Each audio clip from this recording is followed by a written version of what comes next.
제가 봉독하도록 하겠습니다. 나 다니엘이 본즉 다른 두 사람이 있어 하나는 강 이쪽 언덕에 섰고 하나는 강 저쪽 언덕에 섰더니 그 중에 하나가 세마포 옷을 입은 자 곧 강물 위쪽에 있는 자에게 이르되 이 놀라운 일의 끝이 어느 때까지냐 하더라. 내가 들은즉 그 세마포 옷을 입고 강물 위쪽에 있는 자가 자기의 좌우손을 들어 하늘을 향하여 영원히 살아계시는 이를 가리켜 맹세하여 이르되 반드시 한때도 때 반때를 지나서 성도의 권세가 다 깨지기까지이니 그렇게 되면 이 모든 일이 다 끝나리라 하더라. 내가 듣고도 깨닫지 못한지라 내가 이르되 내 주여 이 모든 일의 결국이 어떠하겠나이까 하니 그가 이르되 다니엘아 갈지어다. 이 말은 마지막 때까지 간수하고 봉함할 것임이니라. 많은 사람이 연단을 받아 스스로 정결하게 하며 시기할 것이나 악한 사람은 악을 행하리니 악한 자는 아무것도 깨닫지 못하되 오직 지혜 있는 자는 깨달으리라. 매일 드리는 제사를 폐하며 멸망하게 할 가증한 것을 세울 때부터 1290일을 지낼 것이요 기다려서 1335일까지 이르는 그 사람은 복이 있으리라. 너는 가서 마지막을 기다리라. 이는 내가 평안히 쉬다가 끝날에는 내 몫을 누릴 것임이라. 아멘. 다니엘 12장 5절에서 13절까지의 본문으로 성도의 권세의 깨어짐이라는 제목을 가지고 함께 말씀 나누도록 하겠습니다. 저희가 지난주에도 같은 본문으로 말씀을 나눴는데요. 지난주에는 주로 전반부 1장에서 6장까지의 내용을 중심으로 봤다면 오늘은 7장에서 12장까지의 환상 또는 예언에 대한 얘기를 중심으로 좀 살펴보려고 합니다. 다니엘의 후반부라고 할 수 있는 7장에서 12장에서 다니엘은 4번에 걸쳐서 환상을 봅니다. 크게 나누어서요.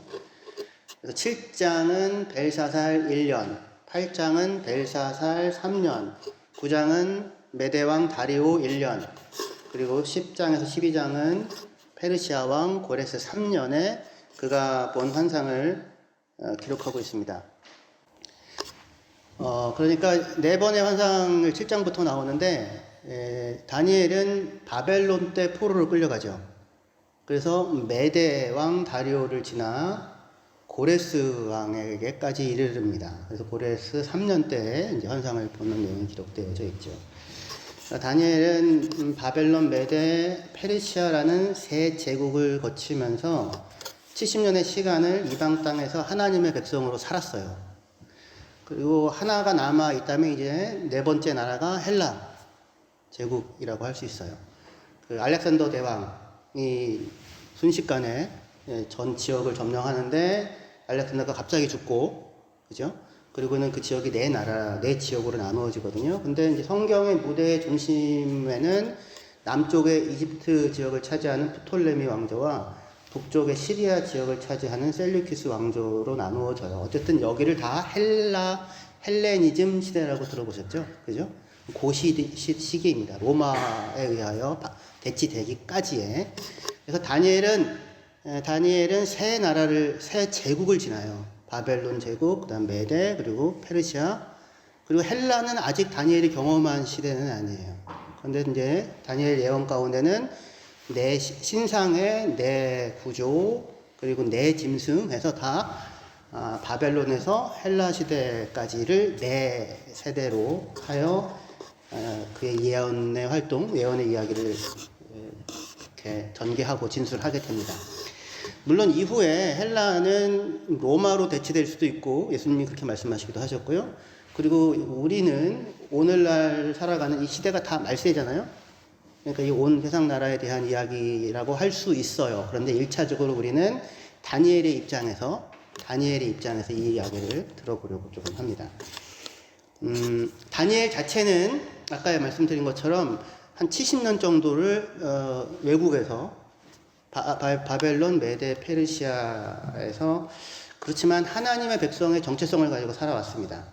그래서 왕의 상에서 먹는 자가 아니라 나는 하나님의 공급하심으로 살겠다라고 작정하고, 그렇죠? 왕의 진미를 거부하면서 지금까지 살아왔는데 결코 쉽지 않은 사실은 시간을 지내왔어요.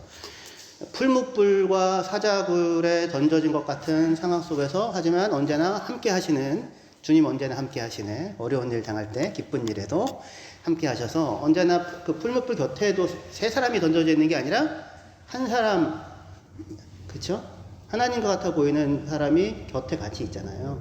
그래서 함께 하시는 하나님을 힘입어서 언제나 하나님의 온 땅의 참된 통치자임을 매 순간 경험하고 증거하면서 살아올 수 있었습니다. 그렇게 언제나 이렇게 당당하게 그 주저함 없이 살아왔던 다니엘이었는데 1장부터 6장까지의 기록에서는요, 모든 꿈을 다 해석하고 꿈을 알려주지 않아도 다 해석해줘요. 그런데 7장부터 12장까지에서의 다니엘은 후일에 일어난 일들에 대한 환상을 보는데 그것이 무엇을 뜻하는지 잘 깨닫지 못하고 답답한 마음에 중심에 근심하고 번민하곤 하였습니다.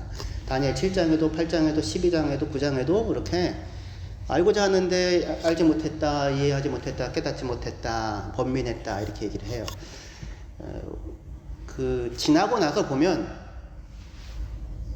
별거 아니구나, 감사하구나 할 수 있어요. 근데 지나기 전에는 두렵죠. 그죠? 두려움이라고 하는 것은 내가 아직 겪어보지 못한 일에 대하여 생기게 돼요.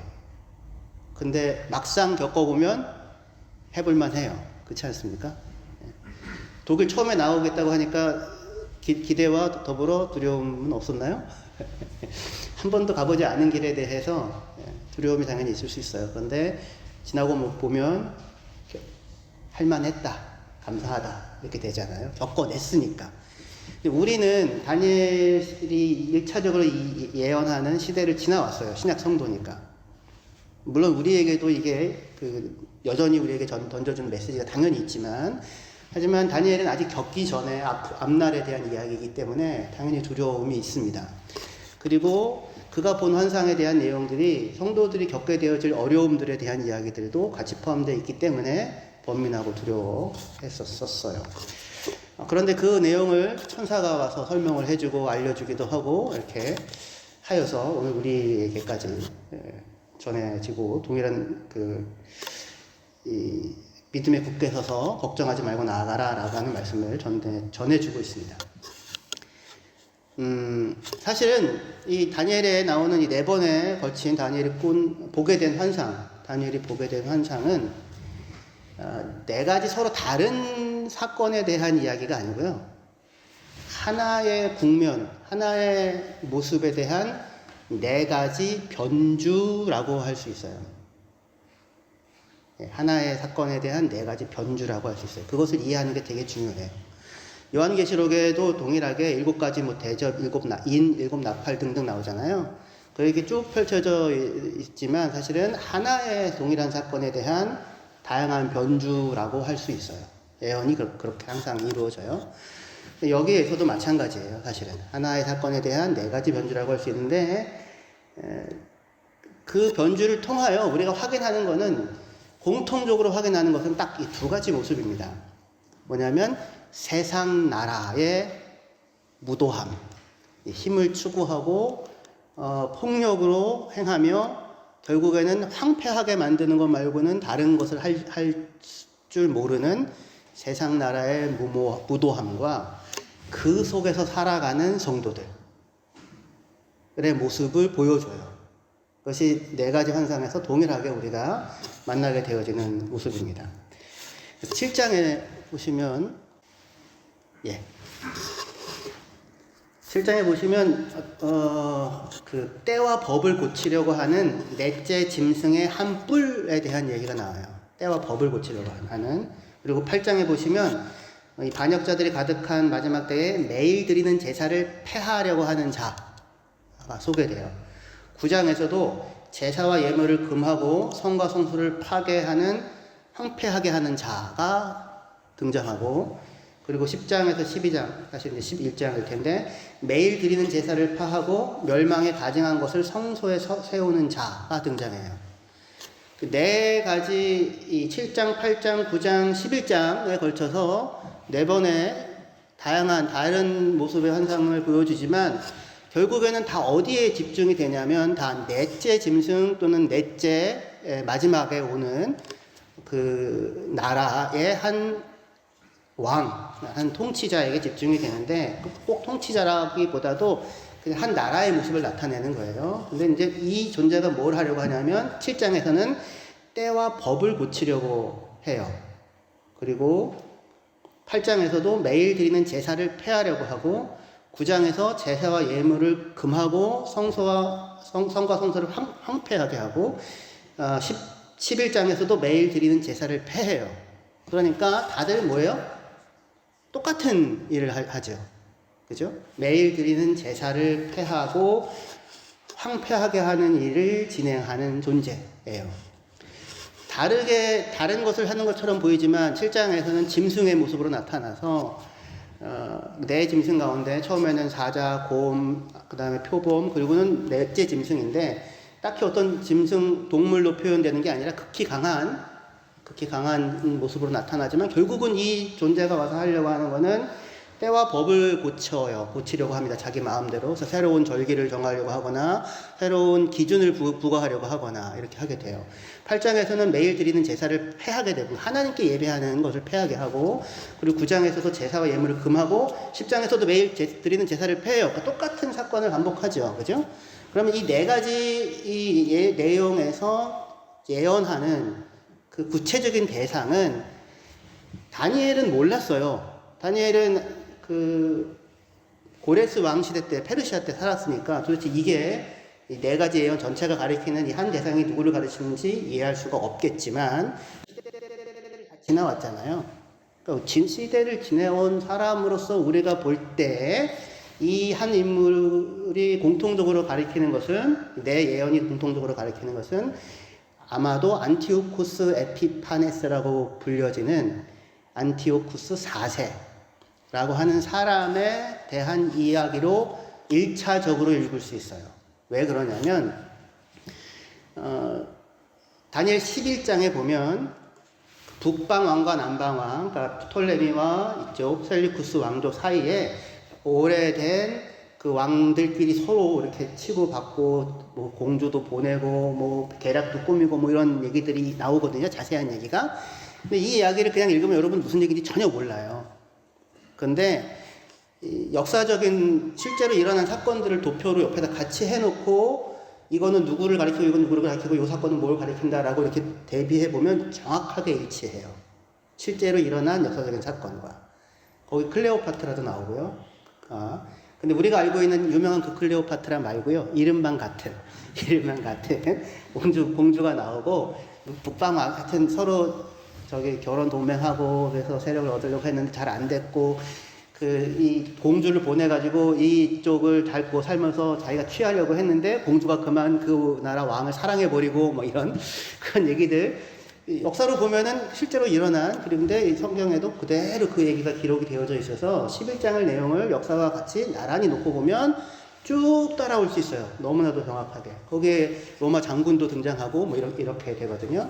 그래서 그걸 다 따라와 보면 결국에 1차적으로 이 이야기가 가리키는 거는 안티오쿠스 에피파네스라고 하는 사람이 예루살렘에 와서 성에서 그 제우스를 그 신의 그 예루살렘을 바칩니다. 그 제우스에게 예배를 드려요. 제우스 상을 거기다가 세우고, 그리고 돼지를 잡아서 그 제단에서 제물을 드려요. 그러니까 돼지는 유대인들에게 굉장히 부정하는 거잖아요. 그러니까 성소가 부정해지죠. 거기서 더 이상 제사를 드릴 수 없지요. 그러니까 매일 드리는 제사가 폐해집니다. 그리고 어마어마한 헬라화 정책을 시작해요. 그래서 더 이상 너희 민족의 신, 너희 야훼, 뭐 아브라함과 이삭과 야곱이 하는 섬기지 말고 그리스 신들을 섬겨라 라고 합니다. 그래서 예루살렘을 제우스에게 봉헌하고 제우스에게 예배하고, 그리고 역할례를 실행하게 해요. 더 이상 할례를 행하지 못하게 하고, 할례 행한 자는 할례를 다시 회복하는 유대인들의 입장에서 살 수가 없는 정말로 그런 상황이에요. 근데 그게 3년 반 가까이 이어져요. 그 시기가. 정확하게 3년 반은 아니에요. 근데 그렇게 되니까 당연히 유대인들 입장에서, 경건한 유대인들이 가만히 있을 수가 없어서 마카베 항쟁이라고 하는 것이 일어나서 164년 12월 25일에 우리 크리스마스 날 말고 유대인 달력으로, 그때 아니에요. 그때에 결국은 다 몰아내고 성전을 새롭게 봉헌합니다. 정화하고. 그걸 하누카라고 불러요. 하누카. 유대인들이 아주 중요하게 지키는 절기예요. 그때까지 성소가 더러워지고 제사가 금지되고 멸망하게 하는 미운 물건인 제우스가 서고 그리고 제우스에게 예배하고 하는 그때로부터 성소를 다시 정화하고 회복하는 데까지 3년 반 가까이의 시간이 걸립니다. 그거를 다니엘서에서는 다양하게 한때, 두때, 반때, 2300주야, 한 일의 절반, 한 일의 절반, 한 일에는 7일이에요. 7일. 한 주. 절반이니까 3일 반이죠. 그럼 3년 반. 한때, 두때, 반때, 3년 반. 1260일. 뭐 등등. 또는 여기 오늘 우리가 읽었던 1290일 또는 1335일 등등. 이 숫자들을 맞추려고 무수히 많은 사람들이 애를 썼으나 저를 설득시킨 이론들은 저는 하나도 발견을 하지 못했어요. 목적이 그게 아니에요. 그냥 그 시대를 상징적으로 드러내는 겁니다. 중요한 건 뭐냐면 끝이 있다는 거예요.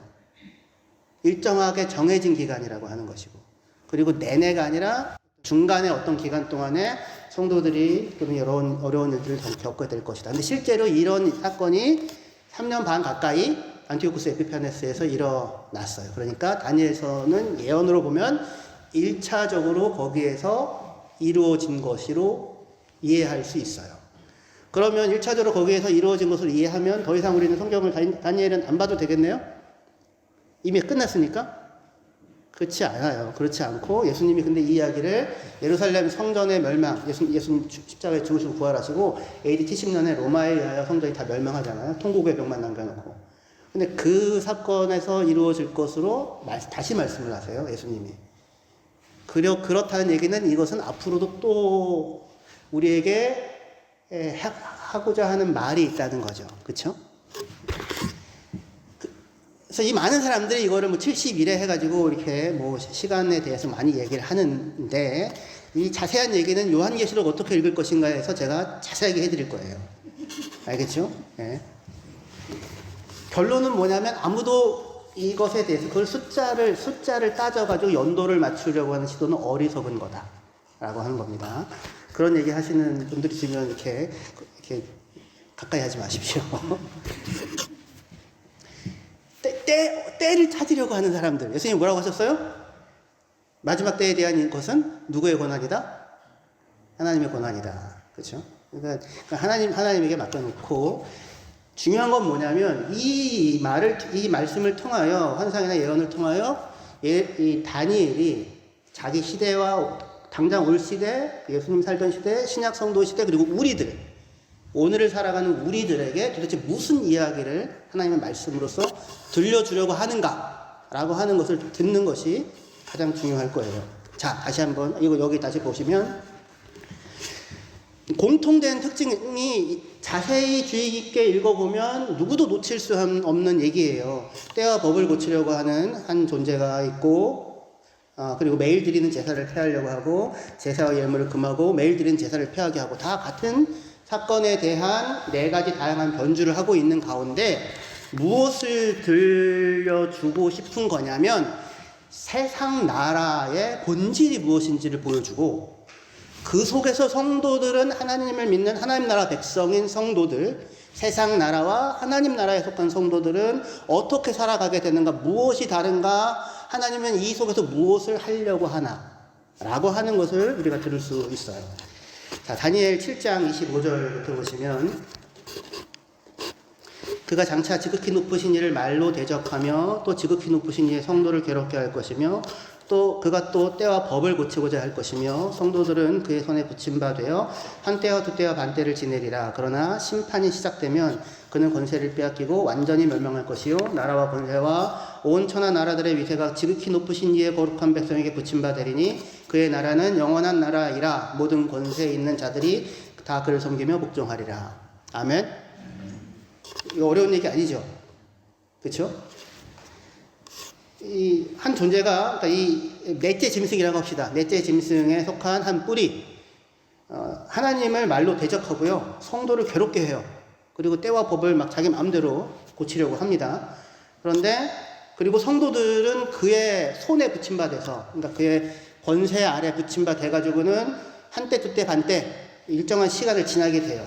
하지만 심판이 시작되면 심판이란 말이 딘이거든요. 디나. 그래서 다니엘이 하나님은 나의 심판자라는 얘기예요. 다니엘이 그 같은 얘기예요. 재판, 심판자. 하나님께서 심판하기 시작하면 그는 곧 권세를 빼앗기고 어떻게 돼요? 완전히 멸망해요. 그리고 그러면 나라와 권세는 누구에게 돌려지는가? 성도들에게. 지극히 높으신 이의 거룩한 백성, 성도들에게 돌려져요. 그러니까 한 존재가 이 세상 나라가 짐승과 같은 모습의 세상 나라가 힘을 추구하고 하나님을 대적하고 교만하게 행하며 그리고 하나님을 예배하는 것을 방해하고 성도들을 괴롭게 하지만 하나님께서 심판을 행하면 그는 곧 권세를 빼앗기고 멸망해요. 그리고 누가 나라를 얻습니까? 성도들이 나라를 얻는 일이 생겨요. 이 어마어마한 이 권세를 갖고 행하는 것에 비해서 이 권세자의 말로가 어때요? 그냥 심판이 시작되면 멸망하리라. 이 한 말 문장으로 끝나게 돼요. 굉장히 허망하게 끝나게 됩니다. 또 이어서 볼게요. 다니엘 8장 23절이에요. 이 네 나라에, 지금 우리 7장 봤어요. 7장. 그 7장에서 한 이야기를 8장에서도 하고요. 9장에서도 하고요. 11장에서도 똑같이 하는 거예요. 8장에 보시면 이 네 나라의 마지막 때에 반역자들이 가득할 즈음에 한 왕이 일어나니 그 얼굴은 뻔뻔하며 속임수에 능하며 그 권세가 강할 것이나 자기의 힘으로 말미암은 것이 아니며 그가 장차 놀랍게 파괴 행위를 하고 자의로 행하여 형통하며 강한 자들과 거룩한 백성을 멸하리라. 그가 꾀를 베풀어 제 손으로 속임수로 행하고 마음에 스스로 큰 채하며 또 평화로운 때에 많은 무리를 멸하며 또 스스로 서서 만왕의 왕을 대적할 것이나 그가 사람의 손으로 말미암지 아니하고 깨지리라. 똑같은 패턴이죠. 그가 스스로 큰 채하고 강하게 해요. 그리고 권세가 강해 보이는데 자기의 힘으로 말미암는 게 아니래요. 그러니까 힘의 근원이 그에게 있는 게 아니에요. 진정으로 강한 게 아니에요. 진정으로 강한 게 아닌데 힘이 있는 것 같고 힘이 있는 채하고 큰 채해요. 그래가지고 뭘 합니까? 자기의 힘이 있어를 어떤 방식으로 드러내요? 놀랍게 파괴 행위를 하는 것으로 드러내요. 그리고 평화로운 때에 갑자기 무리를 멸하는 일을 해요. 그러니까 세상 나라가 하는 일이 겨우 그거예요. 다니엘과 세 친구 있을 때 풀무불 있잖아요.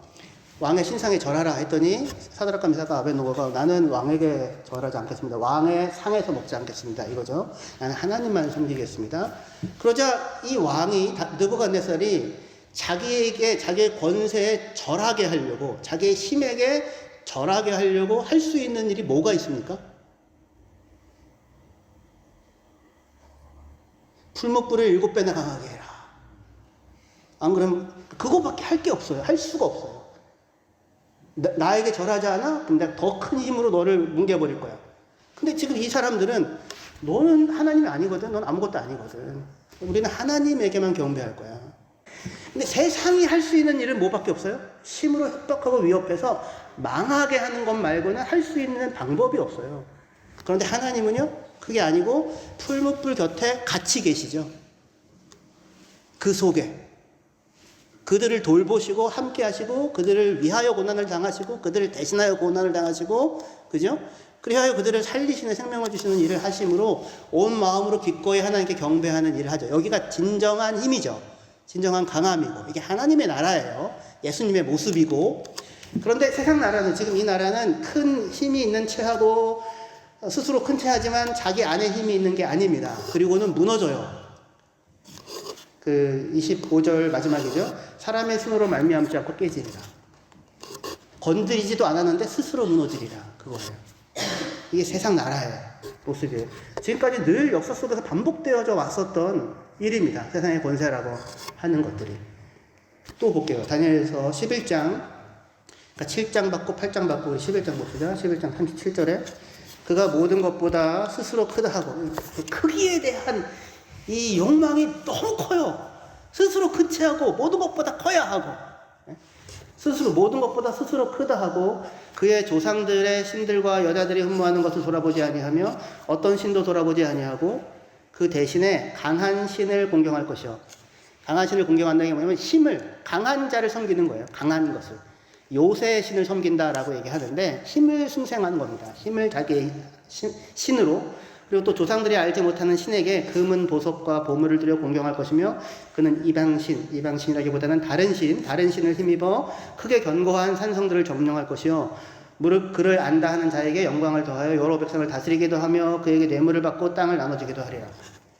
이 크기에 대한 콤플렉스가 커야 돼요. 그리고는 힘을 신으로 숭배합니다. 산성을 빼앗고 요새를 빼앗는 게 자기의 업적이고 가치라고 생각을 해요.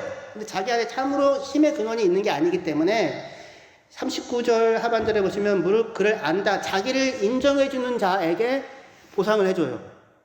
그러니까 힘이 자기에게 있는 게 아니고 뭐에 달려있어요? 자기를 알아주는 누군가에게 달려있어요. 자기를 알아주는 누군가에게 반응해요. 타인의 인정에 그의 힘이 놓여져 있는 거죠. 그러다가 어느 순간에 허망하게 죽게 될 것이고 그때 도울 자가 아무도 없을 것이다 라고 하는 게 바로 이어져요. 다니엘 11장 45절에 그가 장막 궁전을 바다와 영화롭고 거룩한 산 사이에 세울 것이나 그의 종말이 이르리니 도와줄 자가 없으리라. 똑같이 반복적으로 얘기하는 거예요.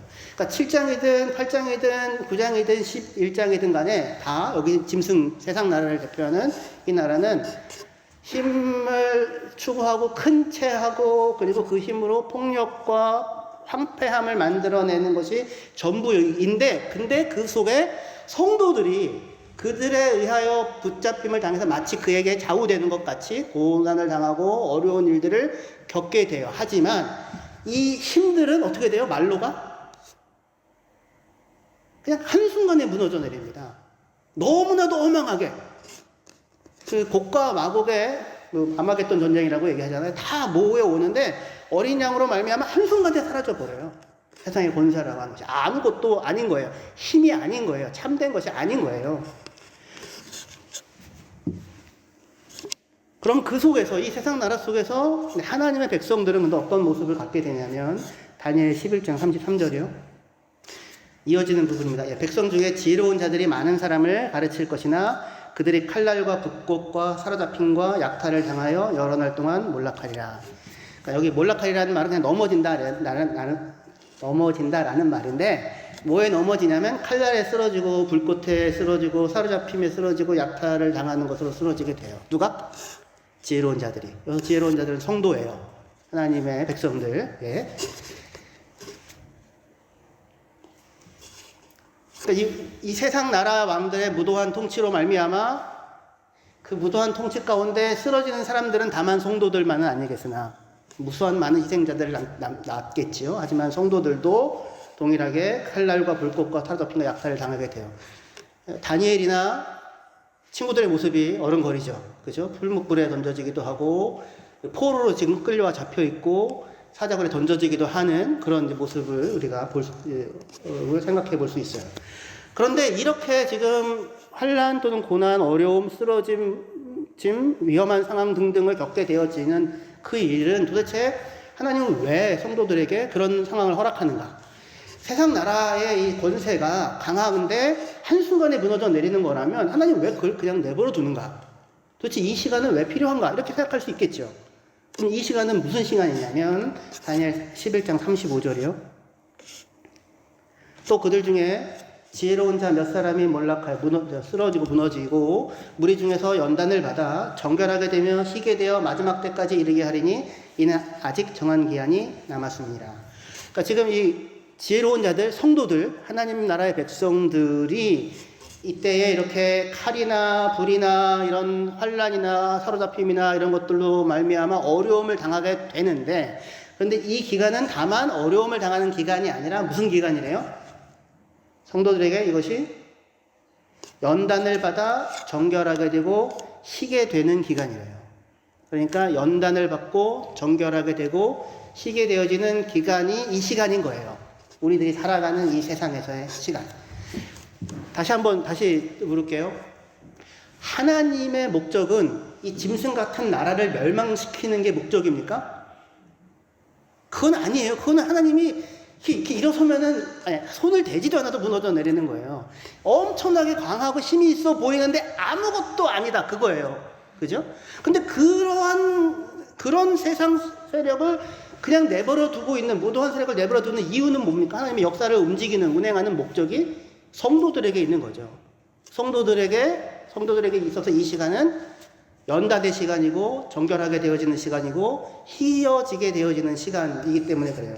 그래서 지금 요 다니엘서 11장 35절 읽었는데 이어지는 우리 본문 12장 10절에도 많은 사람의 연단을 받아 스스로 정결하게 하며 희게 할 것이나 악한 사람은 악을 행하리니 악한 자는 아무것도 깨닫지 못하되 오직 지혜 있는 자는 깨달으리라 라고 이렇게 말씀하고 있어요.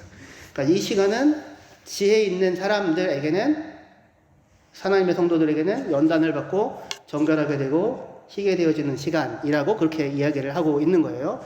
우리가 살아가는 이 세상에서 너희가 뭘 환난을 당하나 담대하라 내가 세상을 이겨노라 라고 하는 그 예수님의 말씀과 사실은 똑같은 얘기를 다니엘이 4가지 환상에서 동일하게 반복해서 해주는 거예요. 이 모습을 보고서 다니엘이나 또는 다니엘에게 이 말씀을 전해주는 존재가 물어요. 도대체 언제까지 이런 일이 계속될 것인가? 끝은 도대체 있는가? 라고 이렇게 묻게 됩니다. 그러자 대답을 해주는 게 다니엘서 12장 7절 말씀이에요. 자, 7절 한 절인데요. 좀 길긴 하지만 같이 읽겠습니다. 시작.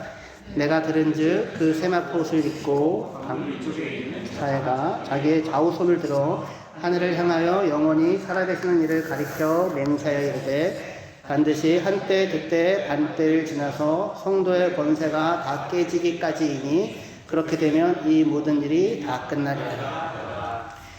예, 한때 두때 반때가 지나고 정해진 때가 될 때까지인데 근데 그러면 끝나요. 끝이 있어요. 그런데 놀라운 거는 언제까지냐면 언제 끝이 온대요? 성도의 권세가 다 깨져야 끝이 온대요. 성도의 권세가 다 깨지면 끝이 온대요. 아니 이게 무슨 얘기예요?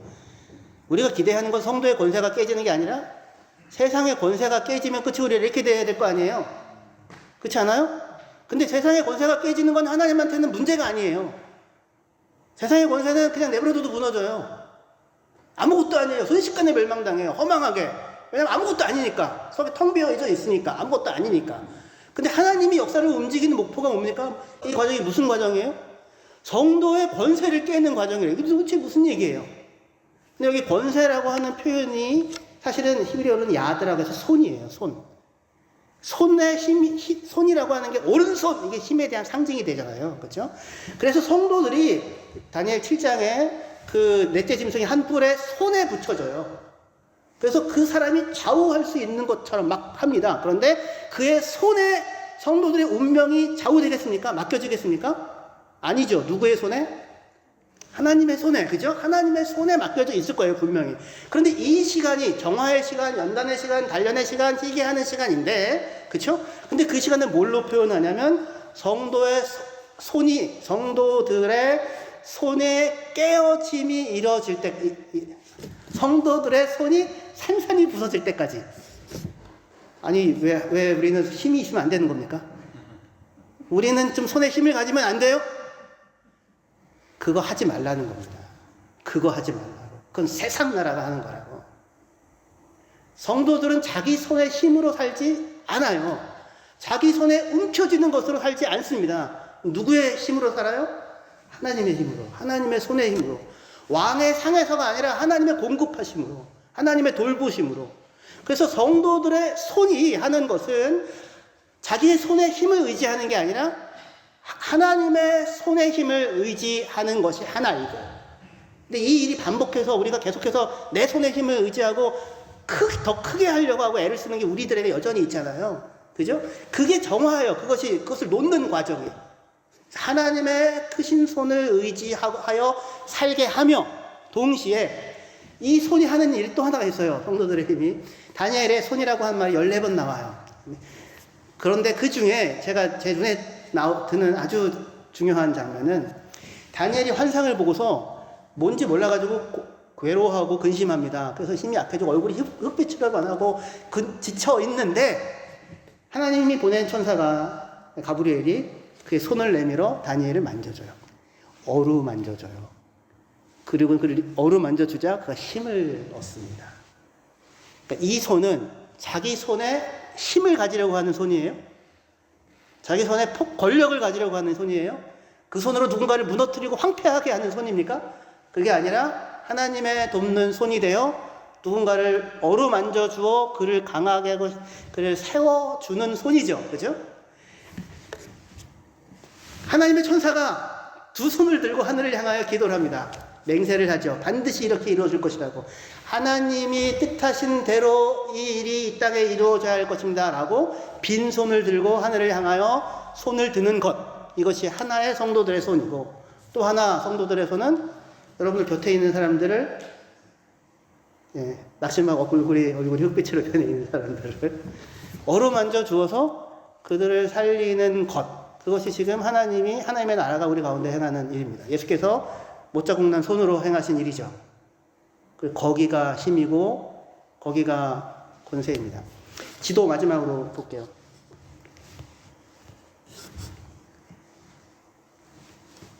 선교설례를 갈 수 있을지 없을지.